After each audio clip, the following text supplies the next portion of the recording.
ಎಲ್ಲರಿಗೂ ನಮಸ್ಕಾರ. ಮಿತಾಸ್ kitchen and life ಸ್ಟೈಲಿಗೆ ಸ್ವಾಗತ. ಸ್ನೇಹಿತರೆ, ಇವತ್ತಿನ ರೆಸಿಪಿ ಏನು ಅಂತ ನೋಡ್ಕೊಂಡು ಬರುವಲ್ಲ. ಹಾಗಾದ್ರೆ ರೆಸಿಪಿ ಇಷ್ಟ ಆದ್ರೆ ಏನ್ ಮಾಡ್ಬೇಕು, ನೀವು ಲೈಕ್, ಶೇರ್, ಕಮೆಂಟ್ ಮಾಡ್ಬೇಕಾಯ್ತಾ. ಇಲ್ಲಿ ನೋಡಿ, ಈ ಕಪ್ಪಲ್ಲಿ 1 ಕಪ್ಪಿನಷ್ಟು ಗೋಧಿ ಹಿಟ್ಟು ತಗೊಂಡಿದ್ದೇನೆ. ಗೋಧಿ ಹಿಟ್ಟು ಆಗ್ಬೋದು, ಮೈದಾ ಹಿಟ್ಟು ಕೂಡ ಆಗ್ತದೆ. ಇಲ್ಲಿ ನಾನು ಗೋಧಿ ಹಿಟ್ಟನ್ನು ತಗೊಂಡಿದ್ದೇನೆ. ಅದನ್ನೀಗ ಈ ಬೌಲಿಗೆ ಹಾಕಿಕೊಳ್ಳುವ. ಅದಕ್ಕೀಗ 1 ಟೀ ಸ್ಪೂನ್ನಷ್ಟು ಸಕ್ಕರೆಯನ್ನು ಹಾಕ್ತಾ ಇದ್ದೇನೆ. 1 ಟೀ ಸ್ಪೂನ್ನಷ್ಟು ಜೀರಿಗೆ, 2 ಟೀ ಸ್ಪೂನಷ್ಟು ಎಳ್ಳು, ಬಿಳಿ ಎಳ್ಳನ್ನು ಹಾಕ್ತಾ ಇದ್ದೇನೆ. 1 ಟೀ ಸ್ಪೂನ್ ಹಾಕಿದೆ.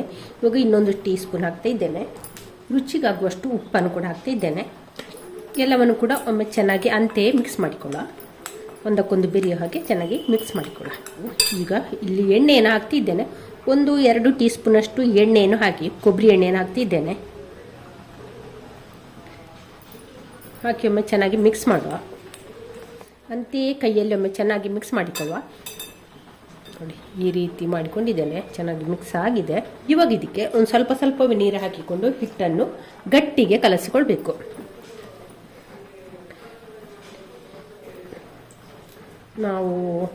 ನಾವಿಲ್ಲಿ ಚಪಾತಿಗೆಲ್ಲ ಕಲಿಸ್ತೇವಲ್ಲ, ಆ ರೀತಿ ಚೆನ್ನಾಗಿ ಕಲಸಿಕೊಂಡ್ರೆ ಆಯಿತು. ನೋಡಿ, ಹಿಟ್ಟನ್ನು ಕಲಸಿಕೊಂಡು ಸಾಫ್ಟ್ ಆಗಿದೆ ಹಿಟ್ಟು. ಹೀಗೆ ಸಾಫ್ಟ್ ಆಗಿದೆ. ಇವಾಗ ಇದಕ್ಕೊಂದು 1 ಟೀ ಸ್ಪೂನಷ್ಟು ಎಣ್ಣೆಯನ್ನು ಹಾಕಿಕೊಳ್ಳುವ. ಎಣ್ಣೆಯನ್ನು ಹಾಕಿ ಚೆನ್ನಾಗಿ ಮಿಕ್ಸ್ ಮಾಡುವ. ಇದಕ್ಕೆ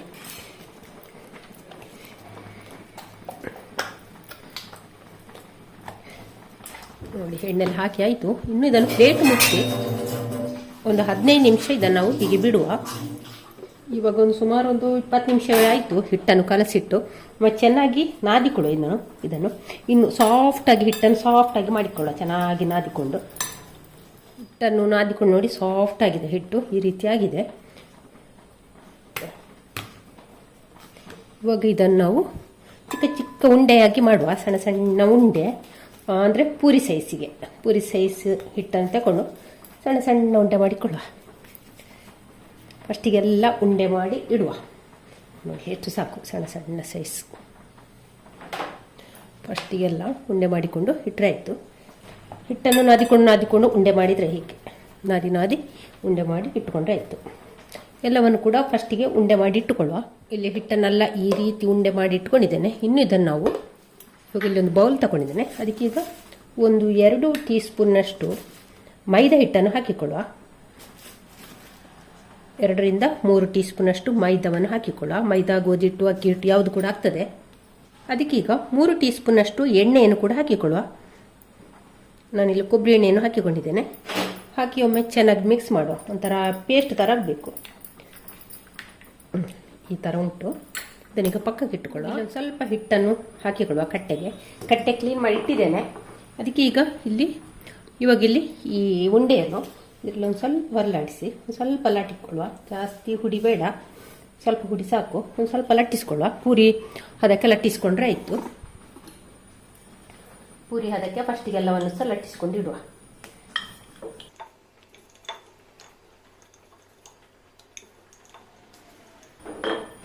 ಎಲ್ಲವನ್ನು ಕೂಡ ಈ ರೀತಿ ಇಷ್ಟಿಷ್ಟು ಪೂರಿ ಹದಕ್ಕೆ ಮಾಡಿಕೊಂಡು ಸೈಡ್ಗೆ ಇಟ್ಟುಕೊಳ್ಳುವ. ಪೂರಿಯನ್ನೆಲ್ಲ ಲಾಟಿಕೊಂಡು ಇಟ್ಟಿದ್ದೇನೆ. ಇನ್ನಿದನ್ನು ನಾವು ಕಟ್ಟೆಗೆ ಒಂದು ಸ್ವಲ್ಪ ಮೈದಾವನ್ನು ಹಾಕಿಕೊಳ್ಳುವ. ಇಲ್ಲಿ ನಾನು ಪೂರಿಯನ್ನು ಇಡ್ತಾ ಇದ್ದೇನೆ.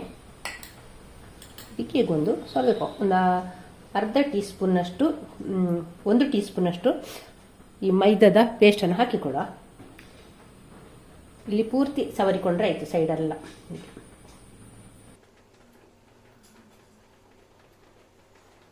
ಕೈಯಲ್ಲಿ ಸವರಿಕೊಳ್ಳುವ. ಪೂರ್ತಿ ಸ್ಪ್ರೆಡ್ ಆಗಬೇಕು. ಅದರ ಮೇಲೆ ಇನ್ನೊಂದು ಪೂರಿಯನ್ನು ಇಡ್ತಾ ಇದ್ದೇನೆ. ಅದಕ್ಕೆ ಇನ್ನೊಂದು ಪೂರಿ. ಅದರ ಮೇಲೆ ಕೂಡ ಈ ಪೇಸ್ಟನ್ನು ಹಾಕಿಕೊಳ್ಳುವ. ಹಾಕಿ ಚೆನ್ನಾಗಿ ಮಿಕ್ಸ್ ಮಾಡಿದ್ರೆ ಆಯಿತು. ಇನ್ನೊಂದು ಪೂರಿ ಹಾಕ್ಕೊಳ್ಳುವ. ಹೀಗೆ ಒಂದು 4 ಪೂರಿಯನ್ನು ಹೀಗೆ ಹಾಕಿ ಇಟ್ಟುಕೊಳ್ಳೋಣ. ಫಸ್ಟಿಗೆ ಎಲ್ಲವನ್ನು ಒಂದರ ಮೇಲೆ ಒಂದು ಇಟ್ಟು ಅದರ ಮೇಲೆ ಪೇಸ್ಟ್ ಹಾಕಿ ಪೇಸ್ಟನ್ನು ಫುಲ್ ಸವರಿಕೊಳ್ಬೇಕು. ಪೇಸ್ಟನ್ನು ಚೆನ್ನಾಗಿ ಸವರಿಕೊಳ್ಬೇಕು. ಸವರಿದ ನಂತರ ಪುನಃ ಇನ್ನೊಂದು ಪೂರಿಯನ್ನು ಹಾಕಿ ಇಡುವ. ಫಸ್ಟಿಗೆ 4 ಪೂರಿಯನ್ನು ಈ ರೀತಿ ಇಟ್ಟುಕೊಳ್ಳುವ. ಇಲ್ಲಿ ಇನ್ನೊಂದು ಪೂರಿಯನ್ನು ಇಡ್ತಾ ಇದ್ದೇನೆ. ಮೇಲೆ ಇದಕ್ಕೆ ಹಾಕೋದು ಬೇಡ, ಮೇಲೆ ಪೇಸ್ಟ್ ಹಾಕೋದು ಬೇಡ. ಚೆನ್ನಾಗಿ ಕೈಯಲ್ಲಿ ಒಮ್ಮೆ ಚೆನ್ನಾಗಿ ಎಲ್ಲವನ್ನು ಕೂಡ ಒಂದೇ ಹದಕ್ಕೆ ಮಾಡಿಕೊಳ್ಳ. ಒಮ್ಮೆ ಈಗ ಹಡಿಮೇಲೆ ಮಾಡಿಕೊಳ್ಳೋದು. ಕೈಯಲ್ಲಿ ಒಂದು ಸ್ವಲ್ಪ ಹೊತ್ತು ಮಾಡಿ ಮೇಲೆ ಕೂಡ ಮಾಡಿ ಮೇಲೊಂದು ಸ್ವಲ್ಪ ಹಿಟ್ಟನ್ನು ಉದುರಿಸಿಕೊಳ್ಳುವ. ಉದುರಿಸ್ಕೊಂಡ ನಂತರ ಒಮ್ಮೆ ಲಾಟಿಸ್ಕೊಳ್ಳ. ಚಪಾತಿ ಹದಕ್ಕೆ ಲಾಟಿಸ್ಕೊಂಡ್ರೆ ಆಯಿತು, ಹಗುರವಾಗಿ ಲಾಟಿಸ್ಕೊಂಡ್ರೆ ಆಯಿತು. ತುಂಬ ಶಕ್ತಿ ಹಾಕಿ ಲಾಟುದು ಬೇಡ.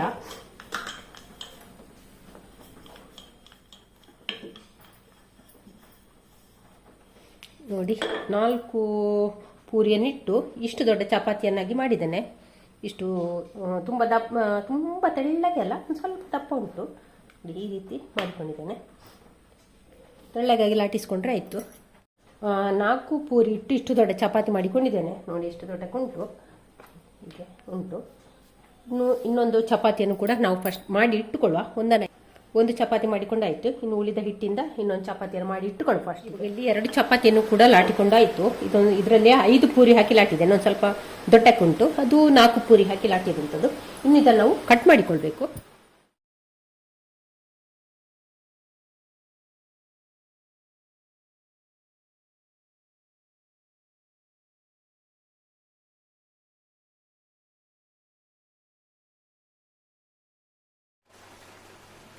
ಇಲ್ಲಿ ನೋಡಿ ಎಲ್ಲವನ್ನು ಕಟ್ ಮಾಡಿಕೊಂಡಾಯಿತು. ಈ ರೀತಿ ಕಟ್ ಮಾಡಿ ಇಟ್ಟುಕೊಂಡಿದ್ದೇನೆ. ಇನ್ನು ಇದನ್ನು ನಾವು ಫೋಲ್ಡ್ ಮಾಡಬೇಕು. ಹೀಗೆ ಹೀಗೆ ಫೋಲ್ಡ್ ಮಾಡ್ಕೊಂಡು ಹೋಗುವ. ಎಲ್ಲವನ್ನು ಕೂಡ ಈ ರೀತಿ ಫೋಲ್ಡ್ ಮಾಡಿ ಇಡಬೇಕು. ನೋಡಿ ಈ ರೀತಿ, ಆಯಿತಾ? ಹೀಗೆ ನಿಧಾನಕ್ಕೆ ಜಾಗ್ರತೆಯಿಂದ ಹೀಗೆ ಶೇಪ್ ಪರವಾಗಿ ಹೀಗೆ ಫೋಲ್ಡ್ ಮಾಡಿಕೊಂಡ್ರೆ ಆಯಿತು.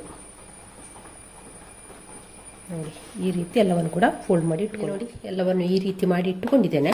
ನಾವಿಲ್ಲಿ ಇದು ಮಾಡಿದ ನಂತರ ಉಂಟಲ್ಲ, ಇದಾದ ನಂತರ ಒಂದು ಸಲ ಹೀಗೆ ಮಾಡಿದರೆ ಆಯಿತು. ಸ್ವಲ್ಪ ಹೀಗೆ ಹೀಗೆ ಪಿರಿ ಮಾಡಿಕೊಂಡ್ರೆ ಆಯಿತು. ಹಾಗೆ ಮಾಡಿ ಇಟ್ಟುಕೊಂಡಿದ್ದೇನೆ ಎಲ್ಲವನ್ನು ಕೂಡ.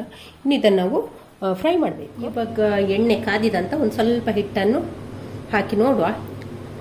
ಎಣ್ಣೆ ಕಾದಿದ್ರೆ ನಾವು ಹಾಕಿದಂಥ ಹಿಟ್ಟು ಒಮ್ಮೆಗೆ ಮೇಲೆ ಬರ್ತದೆ. ನೋಡಿ ಎಣ್ಣೆ ಕಾದಿದೆ. ಇವಾಗ ನಾವೆಲ್ಲ ಇದನ್ನು ಒಂದೊಂದೇ ಹಾಕುವ. ಏನೋ ಹದವಾಗಿ ಇಟ್ಟುಕೊಂಡೇ ಫ್ರೈ ಮಾಡಬೇಕು.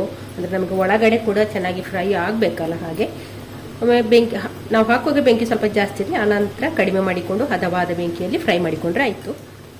ಹಾಕಿ 1 ನಿಮಿಷ ಬಿಟ್ಟು ನಾವು ಒಂದು ಸ್ವಲ್ಪ ಇದನ್ನು ಆ ಕಡೆ ಈ ಕಡೆ ಮಾಡಿಕೊಂಡ್ರೆ ಆಯಿತು. ಬೆಂಕಿಯನ್ನು ಹದವಾಗಿ ಇಟ್ಟುಕೊಳ್ಳಿ. ತುಂಬ ಟೇಸ್ಟಿ ಆಗುತ್ತೆ. ಹಾಗೆ ನೋಡ್ಲಿಕ್ಕೆ ಕೂಡ ಮಕ್ಕಳು ಇನ್ನು ಸ್ಕೂಲಿಂದ ಬಿಟ್ಟು ಬರುವಾಗೆಲ್ಲ ಈ ಸ್ನ್ಯಾಕ್ಸನ್ನು ಮಾಡಿಕೊಡಿ. ನೋಡಲಿಕ್ಕೂ ಕೂಡ ತುಂಬಾ ಚೆನ್ನಾಗಿರ್ತದೆ. ಹಾಗೆ ತಿನ್ನಲಿಕ್ಕೆ ಕೂಡ ಟೇಸ್ಟ್ ಆಗಿರ್ತದೆ. ಮತ್ತು ಹೆಲ್ದಿ ಕೂಡ. ಗೋಧಿ ಹಿಟ್ಟಿಂದ ಮಾಡಿದ ಕಾರಣ ಹೆಲ್ದಿ. ಇದನ್ನು ಮೈದಾದಿಂದ ಕೂಡ ಮಾಡಿ ಯಾವ ಶೇಪಲ್ಲಿ ಕಾಣ್ತದೆ, ಸಮುದ್ರದಲ್ಲಿ ಸಿಗ್ತದಲ್ಲ ಚಿಪ್ಪು, ಶಂಖ ನೋಡಿ ಆ ರೀತಿ ಕಾಣೋದಿಲ್ವಾ? ಹಾಗಾಗಿ ನಾವು ಇದಕ್ಕೆ ಸಮುದ್ರದ ಚಿಪ್ಪು ಅಂತ ಹೆಸರಿಡುವಲ್ಲ. ಇಲ್ಲದ್ರೆ ನೀವೇ ಯಾವ ರೀತಿ ಹೆಸರು ಆಗುವಂತ ಕಮೆಂಟಲ್ಲಿ ಹೇಳಿ. ಇದಕ್ಕೆ ಹೆಸರಿಲ್ಲದ ಒಂದು ಸ್ನ್ಯಾಕ್ಸ್ ನೋಡಿ. ನನಗೆ ಹಾಗೆ ಕಾಣ್ತದೆ, ಸಮುದ್ರದಲ್ಲಿ ಎಲ್ಲ ಚಿಪ್ಪು ಸಿಗ್ತದೆ ನೋಡಿ, ಆ ರೀತಿ ಉಂಟು ನೋಡಿ ಅಲ್ವಾ? ಇದುಂಟಲ್ಲ ಜಾಸ್ತಿ ಎಣ್ಣೆ ಕೂಡ ಹೀರಿಕೊಳ್ಳೋದಿಲ್ಲ, ಆಯಿತಾ? ನೋಡಿ ಇಷ್ಟ ಆದರೆ ಸಾಕು. ಇವಾಗ ನಾವು ಇದನ್ನು ತೆಗೆಯುವ.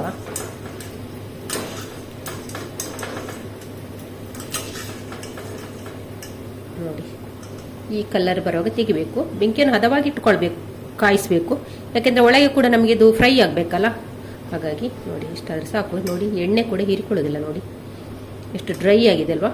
ಇದನ್ನೀಗ ತೆಗೆಯುವ. ಇಲ್ಲೊಂದು ಕಡಾಯಿ ಇಟ್ಟಿದ್ದೇನೆ. ಅದಕ್ಕೀಗ 1 ಕಪ್ಪಿನಷ್ಟು ಸಕ್ಕರೆಯನ್ನು ಹಾಕ್ತಾ ಇದ್ದೇನೆ.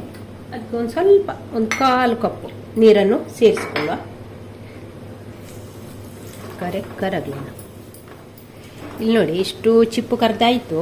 ಇನ್ನು ಇದರಲ್ಲಿ ಅರ್ಧದಷ್ಟು ಸ್ವೀಟ್ ಮಾಡುವ, ಅರ್ಧದಷ್ಟು ಖಾರ ಮಾಡುವ, ಆಯಿತಾ? ನೋಡಿ ಗಟ್ಟಿ ಪಾಕ ಆಗ್ತಾ ಬಂತು. ನೋಡಿ ತುಂಬ ಅಂಟು ಪಾಕ, ಅಂದರೆ ಒಂದೇಳೆ ಪಾಕ ಅಲ್ಲ, ಅದಕ್ಕಿಂತಲೂ ಜಾಸ್ತಿ ಪಾಕ. ನಾವು ನೀರಿಗೆ ಹಾಕುವಾಗ ನಾವಿಲ್ಲಿ ನೋಡಿ ಒಂದು ಇದಕ್ಕೆ ನೀರಿಗೆ ಹಾಕ್ತೇವೆ. ಹಾಕುವಾಗ ಇಲ್ಲಿ ಪಾಕ ಸ್ಪ್ರೆಡ್ ಆಗಬಾರ್ದು. ನಮಗೆ ಹೀಗೆ ನೋಡಿ ಹೀಗೆ ಅಂಟಿಗೆ ಬರಬೇಕು, ಹೀಗೆ ಈ ರೀತಿ ಬರಬೇಕು. ಆವಾಗ ಪಾಕ ಆಯಿತು ಅಂತ ಲೆಕ್ಕ. ಇವಾಗ ನಾವು ಇದು ಇಲ್ಲಿದ್ದ ಅರ್ಧದಷ್ಟು ಶಂಖವನ್ನು ಇದಕ್ಕೆ ಹಾಕಿಕೊಳ್ಳುವ. ಹಾಗೆ ಒಮ್ಮೆ ಚೆನ್ನಾಗಿ ಮಚ್ಚುವ.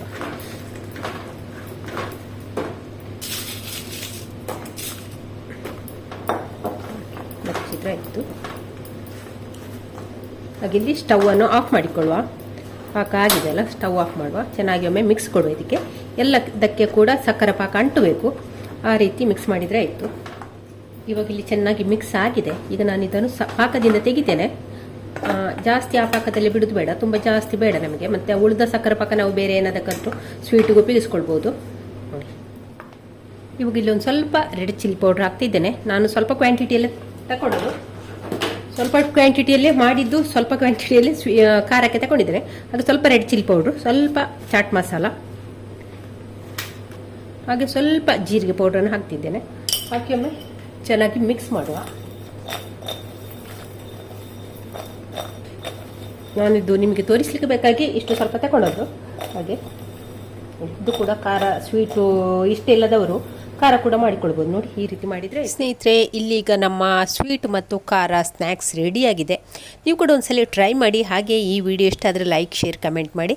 ನಾಳಿನ ಹೊಸ ಬ್ಲಾಗ್ ಅಥವಾ ರೆಸಿಪಿಯೊಂದಿಗೆ ಸಿಗೋಣ. ಅಲ್ಲಿವರೆಗೆ take care, bye bye. Thank you ಸ್ನೇಹಿತರೆ.